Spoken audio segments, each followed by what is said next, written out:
हरिवंश महाराज जी। गुरुदेव भगवान भगवत गीता के अध्याय 13 में क्षेत्र क्षेत्रज्ञ विभाग योग में भगवान कहते हैं कि शरीर क्षेत्र है और इसमें स्थित क्षेत्रज्ञ को जानना चाहिए।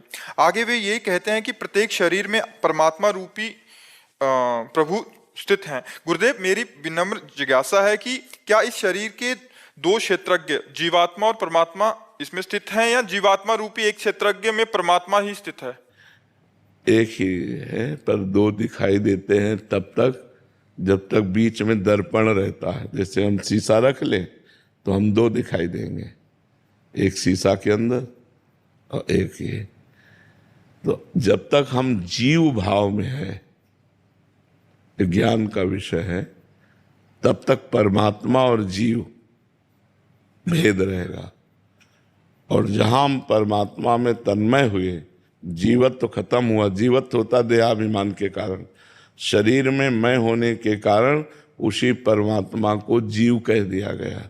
आपका स्वरूप भी परमात्मा स्वरूप है, पर साधना करने पर जब आपको अपने शरीर का राग त्याग करना होगा, स्थूल शरीर, सूक्ष्म शरीर, कारण शरीर, तब आप परमात्मा भाव को, और जब परमात्मा भाव को प्राप्त हो गए तो फिर दो नहीं, एक रहता है। तब एक रहता है, समझ रहे हैं? तब तक दो है। जब तक शरीर भाव है तब तक दो है, और जहाँ शरीर भाव खत्म हुआ तो ब्रह्मविद ब्रह्म ही भवत।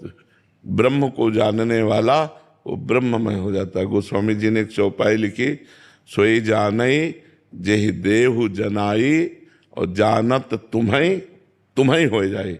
जो आपको जान गया वो आप ही हो गया, आप मैं हो गया।